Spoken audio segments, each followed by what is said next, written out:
السلام علیکم، میں ہوں حافظ احمد خان اور آپ دیکھ رہے ہیں تلاوت قرآن بمائے تجویدی قواعد۔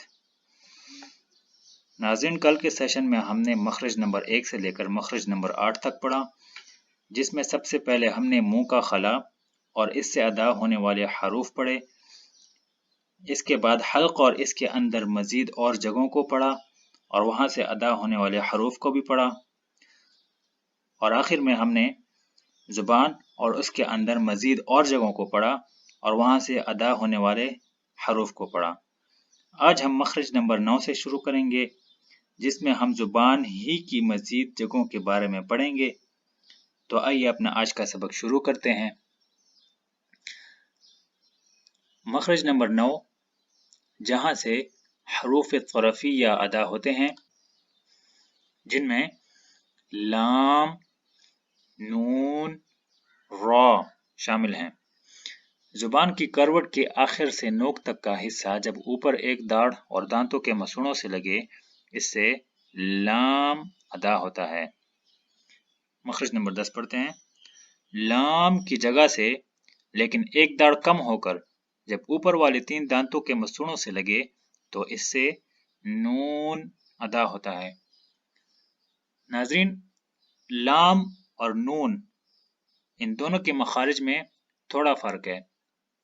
جب بھی آپ لام کو ادا کرتے ہیں تو آپ کو محسوس ہوگا کہ آپ کی زبان اوپر کی طرف تھوڑا سا زور کرتی ہے، جس کی وجہ سے اوپر کے دانتوں کے مسوڑوں اور اوپر ایک داڑھ کے ساتھ زبان کی کروٹ آخر سے نوک تک لگتی ہے، اور جب آپ نون ادا کرتے ہیں تو زبان اوپر کی طرف زیادہ زور نہیں کرتی، جس کی وجہ سے اوپر ایک داڑھ کے ساتھ زبان نہیں لگتی، بلکہ صرف اور صرف اوپر والے 3 دانتوں کے مسوڑوں کے ساتھ زبان لگتی ہے، جس سے نون ادا ہوتا ہے۔ تو آئیے اب مخرج نمبر 11 پڑھتے ہیں۔ زبان کے کنارے کی پشت جب اوپر والے 3 دانتوں کے مسوڑوں سے لگے، اس سے را ادا ہوتا ہے۔ جیسے کہ آپ کو تصویر میں نظر آ رہا ہے کہ زبان کا کنارہ یہاں سے لے کر یہاں تک جب اس کی پشت اوپر والے 3 دانتوں کے مسوڑوں سے لگے تو اس سے را ادا ہوتا ہے۔ مخرج نمبر 12 پڑھتے ہیں، جہاں سے حروف نطعیہ ادا ہوتے ہیں، جن میں تا، دال، طا ادا ہوتے ہیں۔ زبان کی نوک جب اوپر سامنے والے 2 دانتوں کی جڑ سے لگے، اس سے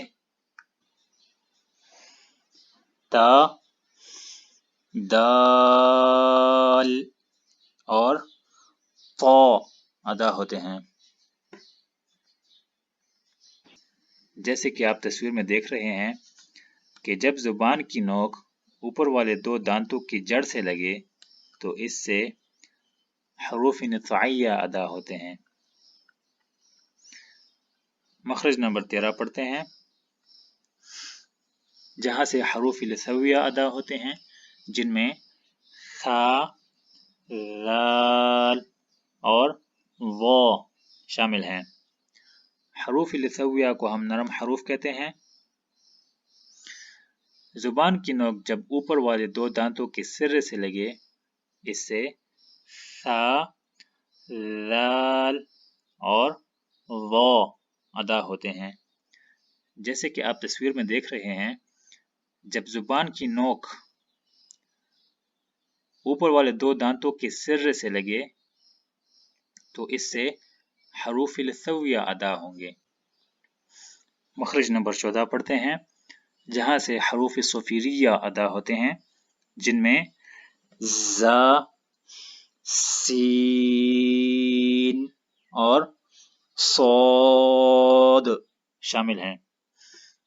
زبان کی نوک سے جب اوپر نیچے کے اگلے دونوں دانت آپس میں ملیں تو اس سے زا، سین اور صاد ادا ہوتے ہیں۔ جیسے کہ آپ تصویر میں دیکھ رہے ہیں کہ جب سامنے والے اوپر کے 2 دانت اور نیچے کے 2 دانت اور اس کے ساتھ اگر زبان کی نوک مل جائے تو یہاں سے حروف صفیریہ ادا ہوتے ہیں۔ تو مخرج نمبر 15 پڑھتے ہیں، جہاں سے حروف شفویہ ادا ہوتے ہیں، جن میں با، میم، واو اور فا شامل ہیں۔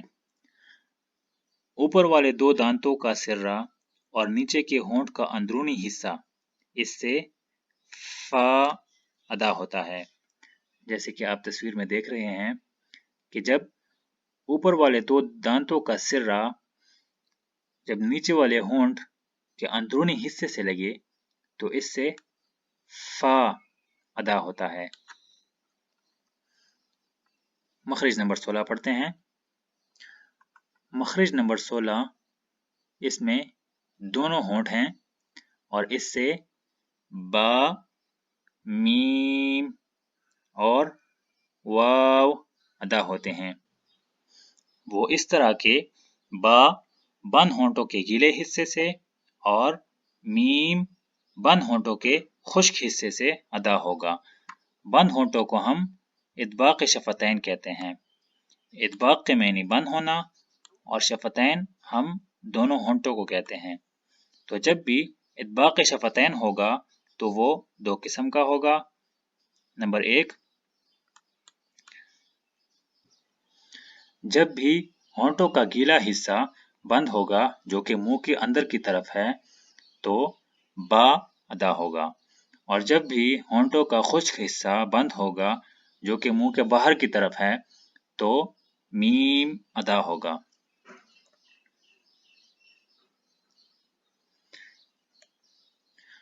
جب بھی ہم ہونٹوں کو گول کرتے ہیں تو وہاں سے واو ادا ہوگا، جس کو ہم انضمام شفتین کہتے ہیں۔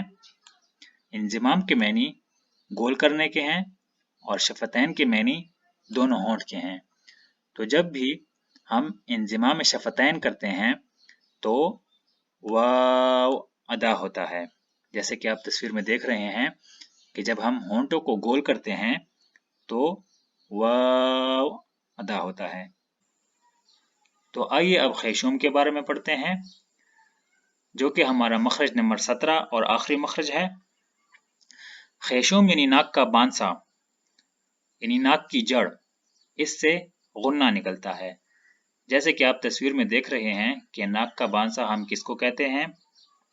تو خیشوم سے حروف غنہ نون اور میم ادا ہوتے ہیں۔ تو ناظرین، اب غنہ کس کو کہتے ہیں؟ تو اس کے لیے یہ نوٹ پڑھتے ہیں، آواز کو تھوڑی دیر ناک میں ٹھہرا کر گنگنی آواز میں پڑھنے کو غنہ کہتے ہیں۔ یہ نون، میم اور ڈبل حرکت والے حرف پر ہوتا ہے، یعنی کہ جہاں پر بھی نون، میم یہ دونوں حرف آ جائیں تو وہاں پر غنہ ہوگا، اور اگر ان دونوں حرف کے علاوہ کوئی اور حرف آئے اور اس کے ساتھ ڈبل حرکت آ جائے تو وہاں پر بھی غنہ ہوگا۔ تو ناظرین، اب ڈبل حرکت کس کو کہتے ہیں؟ تو اس کو جاننے کے لیے پہلے یہ جاننا ضروری ہے کہ زبر، زیر اور پیش، ان تینوں کو ہم حرکات کہتے ہیں، اور جب بھی دو زبر آ جائیں یا دو زیر آ جائیں یا دو پیش آ جائیں تو ان کو ہم ڈبل حرکت کہتے ہیں۔ تو جب بھی نون اور میم آ جائیں وہاں پر غنہ ہوگا، اور نون اور میم کے علاوہ کوئی اور حرف آ جائے اور اس کے ساتھ ڈبل حرکت آ جائے تو وہاں پر بھی غنہ ہوگا۔ ناظرین، غنے کے لحاظ سے میں آپ کو بتاتا چلوں کہ اس کے لیے میں ایک الگ سے سیشن رکھوں گا جس میں غنے کے بارے میں تفصیل سے بات ہوگی کہ غنے کی اقسام کتنی ہیں اور کون سی جگہوں پر غنہ ہوگا اور کون سی جگہوں پر غنہ نہیں ہوگا، اور غنہ ادا کرتے وقت جو آواز ہم ناک میں ٹھہراتے ہیں اس کی مقدار کتنی ہوگی۔ ان سب چیزوں کو ہم اس سیشن میں پڑھیں گے۔ تو ناظرین، آج کے لیے اتنا ہی، ملتے ہیں اپنے اگلے سیشن میں۔ اپنا خیال رکھیے گا، تب تک کے لیے اللہ حافظ۔